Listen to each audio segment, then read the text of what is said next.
Hola, de nuevo junto a ustedes, esta es la conexión digital meridiana de Telesur.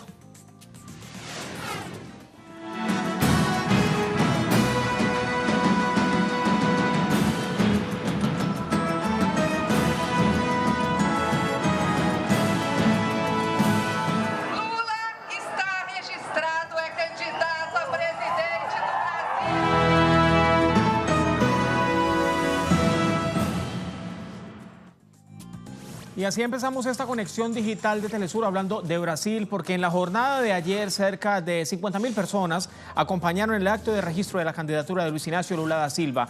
Esta es la primera vez en la historia de Brasil que la inscripción de un candidato es acompañada por una multitud, por una masa popular, lo que enseña una vez más la popularidad del líder petista, que también lidera los sondeos electorales, aproximadamente 30% de intención de voto. Sin embargo, tan solo unas horas después, 3 horas para ser exactos, después, la Procuradora General de la República, Raquel Dodge, envió un pedido de impugnación de la candidatura de Luis Inácio Lula da Silva. El caso ahora debe ser evaluado por el Tribunal Superior Electoral de este país. Revisamos de inmediato titulares, prensa brasileña, revista Jota, vamos a ver cómo están titulando. Relato de la solicitud de registro de Lula. Barroso debe llevar el caso al plenario. Se trata del vicepresidente del Tribunal Superior Electoral, Luis Roberto Barroso. Fue sorteado relator del pedido de registro de candidatura del expresidente Luis Inácio Lula da Silva a la presidencia ante este órgano jurídico electoral. El ministro ha defendido celeridad para el caso, pero evalúa que la cuestión tiene un peso institucional, siendo incluso que la solución debería, asegura él, ser encontrada por el pleno de todos los jueces del Tribunal Superior Electoral y no por una sola persona. Barroso es conocido por ser uno de los más fervientes defensores de la causa Lava Jato y de la ley de la fecha limpia en el Supremo Tribunal Federal. Otro portal, Portalterra, vamos a ver cómo están titulando desde esta plataforma. Aparece ya en pantalla el titular: los abogados de Lula, ley fundamentará defensa contra impugnación.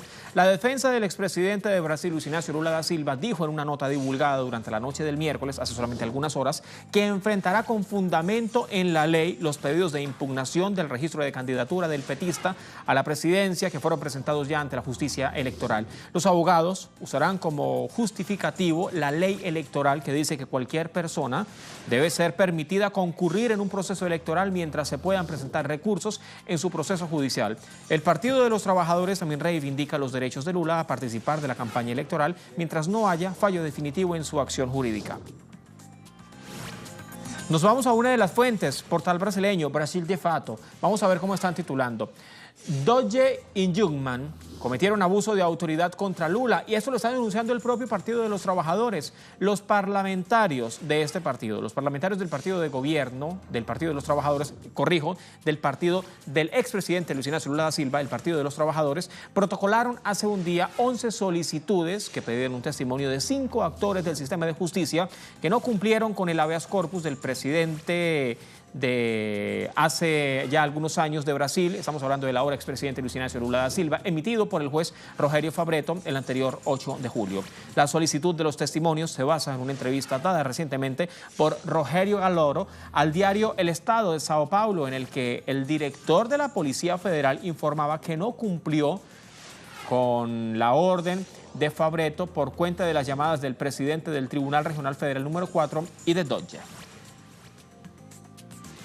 Hay una etiqueta, se ha posicionado en redes sociales desde hace un día, desde hace algunas horas. Se trata de Lula es candidato, el numeral, hashtag Lula es candidato, y por allí han circulado muchos mensajes. Ahora en pantalla, el mensaje que ha publicado la senadora y presidenta del Partido de los Trabajadores, Gleisi Hoffmann, aparece ya en pantalla la publicación. Si para borrar la candidatura de Lula fuera carrera de los 100 metros y 200 metros rasos, Raquel Dodge a esa altura ya habría roto todos los récords del velocista Usain Bolt, pero se basa solamente en la conducta arbitraria de quien está al servicio del golpe. El calificativo que le da la presidenta del Partido de los Trabajadores, la senadora Gleisi Hoffmann, es lamentable. Otra publicación, la revisamos de inmediato, es lo que ha publicado el candidato a vicepresidente por la fórmula del Partido de los Trabajadores, Fernando Haddad. No es democrático que la voz del presidente Lula, el voto de casi la mitad de los electores, no llegue al pueblo. Mientras la candidatura de Lula esté bajo juicio, ella goza de los mismos derechos que las otras. Más publicaciones, avanzamos. En pantalla lo que ha escrito en Twitter el presidente del Estado Plurinacional de Bolivia, Evo Morales, publicaba: como hoy, 1993, el hermano Lula se imponía en las encuestas electorales por encima de la derecha corrupta. 10 años después, Lula triunfó e inició la era liberadora y revolucionaria que ahora la oligarquía quiere frenar para impedir que Lula sea candidato y que gane las elecciones. Más publicaciones. En pantalla lo que ha publicado la cuenta de La Revolucionaria. Fuerza Lula, y lo arroban. Lula Oficial es la cuenta oficial del expresidente de Brasil, Lula da Silva. Tu pueblo te apoya con más fuerza y contundencia porque ahora Lula es candidato y los pueblos del mundo exigen a Lula libre. Vamos, pueblo de Brasil, unidad para vencer. Otra publicación aparece en pantalla: Premio Nobel de Paz, Adolfo Pérez Esquivel. Publica además, acompañado de material audiovisual de referencia, una de las constantes participaciones que mantuvo ante los cerca de 50.000 integrantes del Movimiento de los Trabajadores Sin Tierra, aglutinados de diferentes áreas con movimientos sociales, movimientos defensores de derechos humanos, en la denominada Marcha Nacional Lula Libre. Este era el mensaje en la marcha: Lula Libre al pueblo de Brasil. Acá estaban pidiendo que Lula fuera candidato y estaban pidiendo libertad para Luis Ignacio Lula da Silva. Injusta, inmoral. Queremos reclamar a la justicia electoral. Hay más noticias, presten mucha atención. Decenas de miles de refugiados inmigrantes irregulares, la mayoría procedentes desde el norte de África, tratan año a año de alcanzar las costas europeas en frágiles embarcaciones o a través de las fronteras de Ceuta y Melilla. Son enclaves españoles en el norte de Marruecos. Las autoridades españolas rescataron hace algunas horas a nada más y nada menos que 524 personas. La mayoría son de origen subsahariano y magrebí, que intentaban llegar hasta las costas del sur de España en cerca de 12 pequeñas embarcaciones muy precarias. Revisamos de inmediato prensa informativa, portales digitales, portal Cadena Ser. Vamos a ver cómo están publicando desde esta plataforma. El titular aparece en pantalla. Rescatan a 524 inmigrantes en 12 pateras en el estrecho de Gibraltar y en el mar de Alborán. El número de inmigrantes rescatados durante esta jornada de jueves, hasta pasadas las 6 de la tarde en el mar de Alborán y en el estrecho de Gibraltar, asciende ya a 524. La información la ha dado la fuente de salvamento marítimo español. Esas 524 personas viajaban en 12 pateras o 12 pequeñas embarcaciones muy frágiles. 5 de ellas han sido localizadas en el mar de Alborán con 284 inmigrantes y 7 en el estrecho de Gibraltar con las 240 personas restantes. Otra publicación que se hace desde otro medio de comunicación, la Agencia Internacional de Noticias EFE, aparece en pantalla. El titular: el Aquarius abandona Malta y otro barco con 177 migrantes espera puerto. Ahora la pregunta es, ¿correrá con la misma suerte? Pues bien, el barco Aquarius de la ONG SOS Mediterráneo y Médicos Sin Fronteras zarpó hoy de Malta luego de desembarcar a los 141 inmigrantes, mientras que un buque italiano con otras 177 personas espera que le asignen un puerto seguro. Esto es un nuevo pulso entre las autoridades maltesas e italianas para saber dónde va a aparcar esta nueva embarcación que tiene a otros migrantes que están intentando huir de las precarias condiciones desde el norte de África y buscan mejores condiciones, primero de vida, sanitarias y también laborales en el continente europeo. Eduardo Marín, uno de nuestros corresponsales en Europa, precisamente le ha hecho el seguimiento correspondiente. La información la ofrece a través de su cuenta oficial en Twitter, @EduardoM_TLSur. El Aquarius abandona Malta tras desembarcar a las 141 personas rescatadas. Ahora pone rumbo a Marsella para solucionar la posibilidad de que Gibraltar le quite su bandera bajo la que navega. Las dos organizaciones, Médicos Sin Fronteras y la organización no gubernamental SOS Mediterráneo, dice que volverá pronto al mar Mediterráneo a seguir con sus funciones, a seguir con sus labores. A otras informaciones, hablemos de la República Bolivariana de Venezuela. Este próximo lunes, dentro de 4 días, entra en vigencia en ese país el nuevo cono monetario como parte, dicen las autoridades, de un plan de recuperación y de prosperidad económica que lleva a cabo el gobierno de la mano del presidente Nicolás Maduro. Y desde las redes sociales, nuestro corresponsal Luis Tavera ofrece todos los detalles de una reunión que se ha efectuado durante la mañana de este jueves, y esta reunión ocurría en oficinas gubernamentales, precisamente en Caracas, ciudad capital. De inmediato vamos a ver el portal en Twitter, la cuenta oficial de Luis Tavera. ya todo está listo para lo que será el lanzamiento del nuevo cono monetario nacional. Así lo dejó entrever el ministro de Interior, Justicia y Paz de Venezuela, Néstor Reverol, quien además anunció lo que es el Plan Nacional de Seguridad que acompañará la distribución de las remesas del Bolívar soberano. Esto lo dijo en una reunión con representantes de la banca pública y privada nacional de Venezuela, quienes también anunciaron su operativo especial de 0800 Sudeban, que estará habilitado para todos los usuarios que se le presente alguna contingencia durante los días no laborables en los bancos, que arrancarán a partir de mañana. Eso ocurrirá en las próximas horas en la República Bolivariana de Venezuela. Más información de este cambio económico, de este nuevo cono monetario que va a entrar en vigencia durante las próximas horas en la República Bolivariana de Venezuela. La revisamos de la mano de nuestra multiplataforma y con ella vamos a la pausa. Venimos.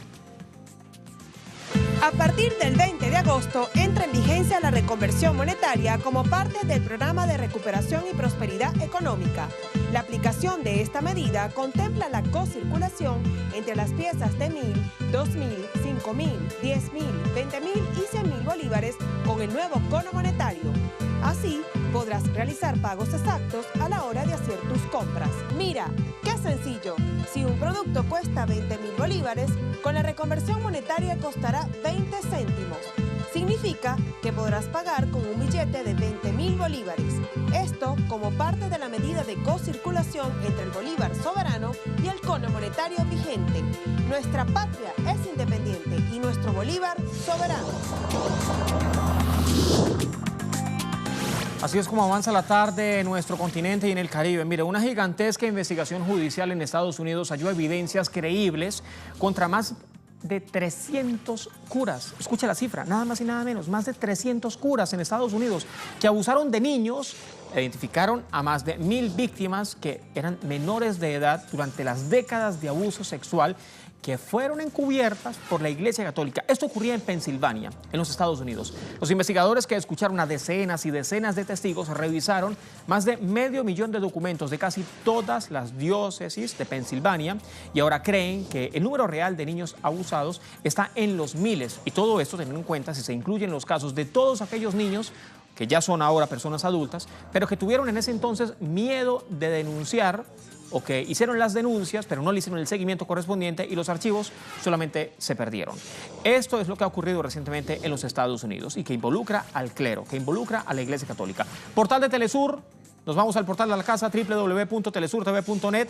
En pantalla la publicación revelan miles de casos de abusos a niños por curas en los Estados Unidos. Un informe de la Fiscalía General de Pensilvania revelaba hace algunas horas los abusos cometidos por 301 sacerdotes contra más de 1.000 niños en las diferentes diócesis de Pensilvania, al tiempo que ofrecía relatos detallados de algunos casos. Unos ejemplos.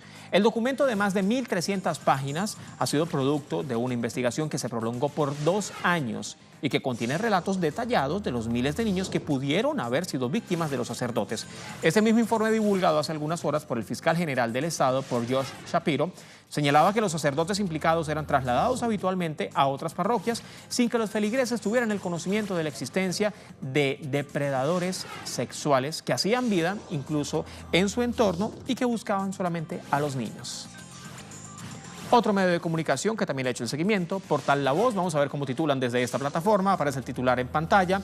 El infierno que vivieron cientos de niños abusados por curas en Pensilvania. Las autoridades revelaron, indica también este medio de comunicación, la cifra, son más de 300 sacerdotes católicos que cometieron el abuso a los menores de edad en el estado norteamericano de Pensilvania, así como el encubrimiento por parte de la propia Iglesia Católica de todos estos casos de violaciones y abusos sexuales que abarcan en un periodo de nada más y nada menos 70 años. Ustedes, por ejemplo, se imaginan la cifra de personas que ya han muerto, pero para las que nunca hubo justicia. ¿Quién les responde?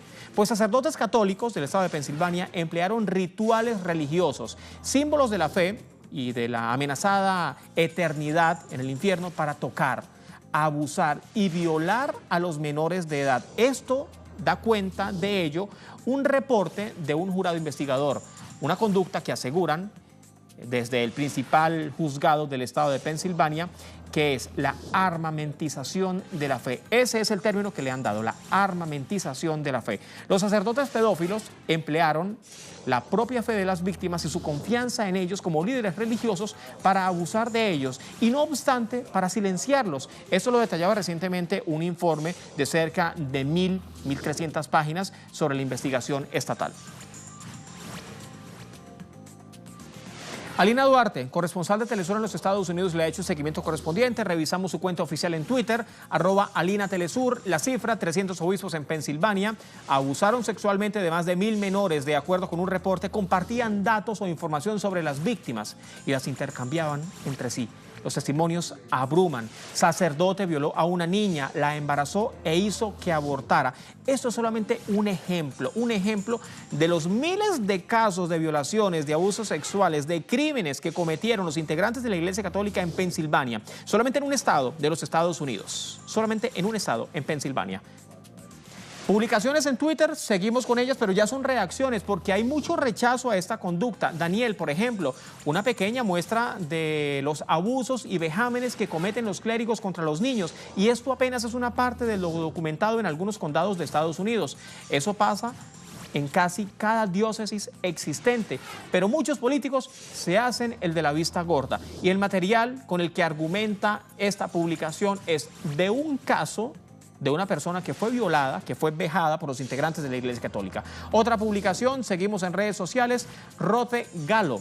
Estados Unidos, igual, el Vaticano encubrió a más de 300 sacerdotes, depredadores, acusados de abusos sexuales. La Corte Suprema de Pensilvania dio a conocer un informe donde detalla cerca de 1.000 niños identificables como víctimas, pero pueden ser muchos más. La publicación que hace @profesorlupa2, Rote Galo.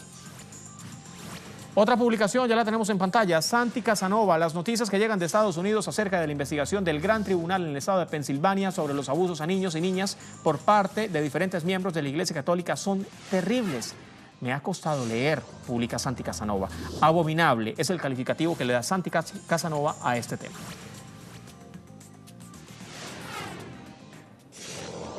Más noticias, vamos al detalle. Entre julio y agosto de 2014, hace ya 4 años, Israel lanzó masivos ataques contra áreas residenciales en Rafah.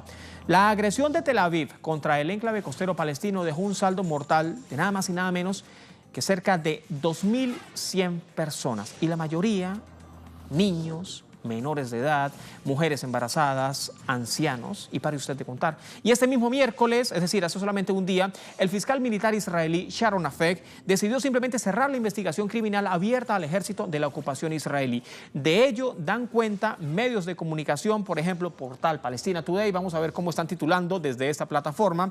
Hamas, una reacción, la del movimiento de resistencia palestina Hamas. La ocupación se negó a investigar la masacre de Rafah, escapar del crimen.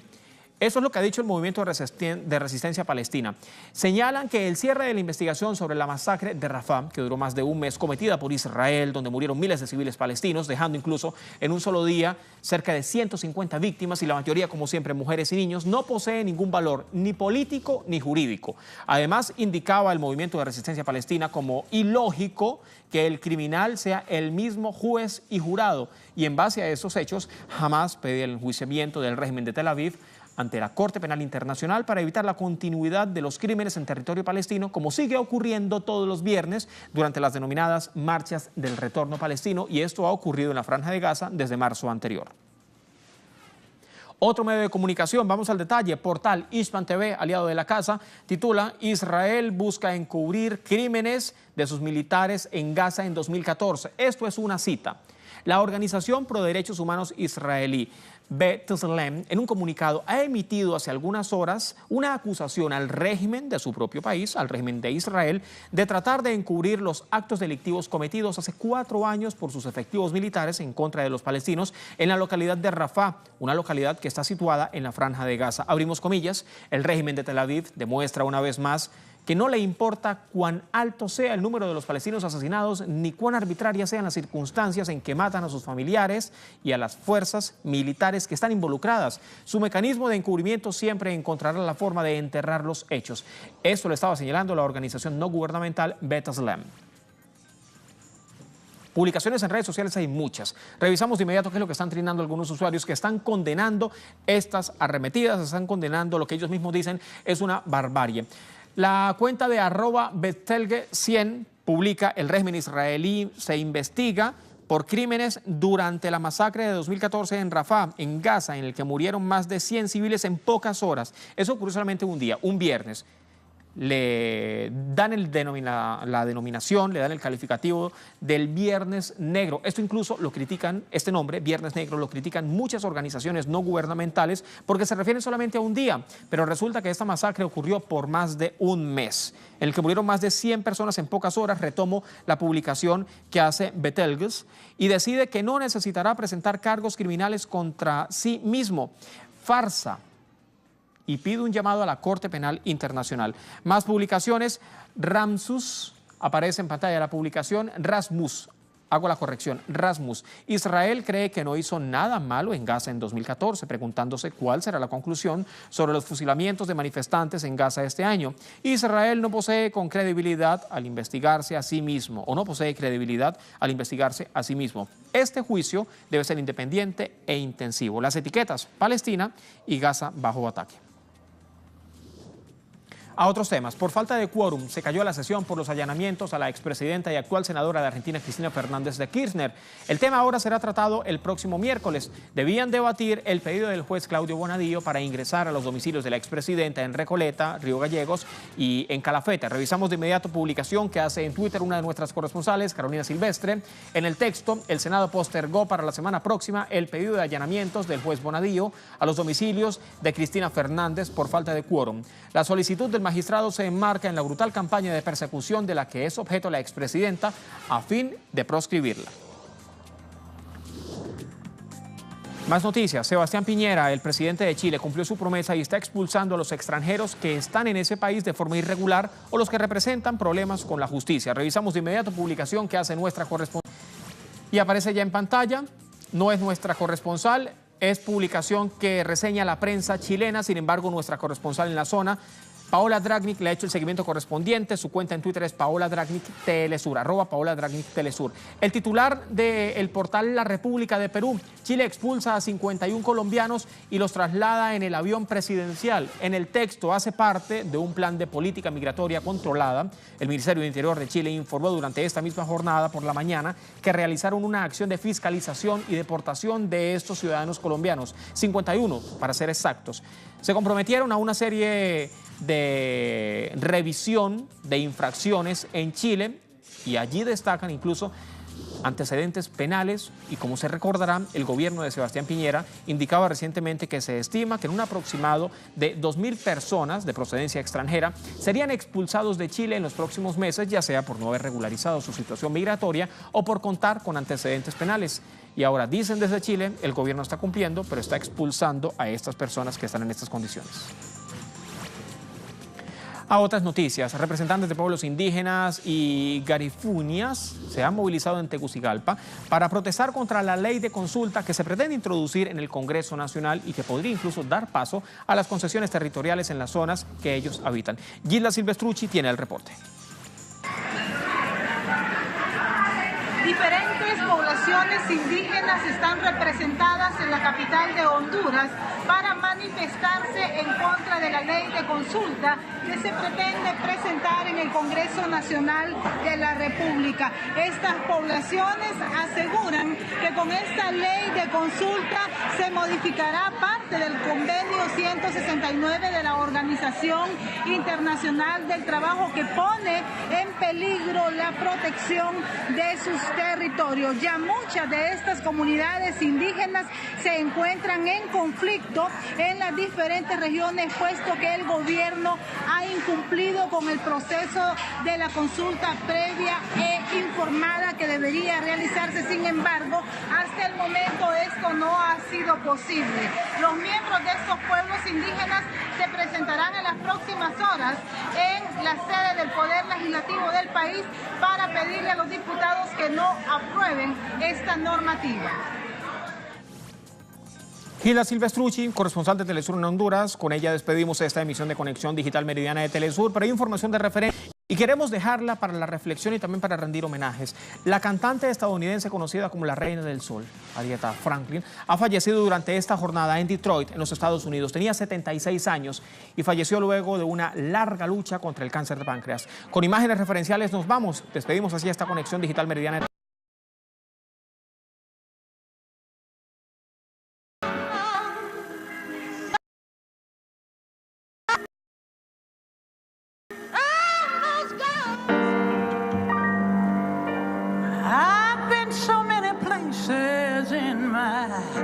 In my life and time,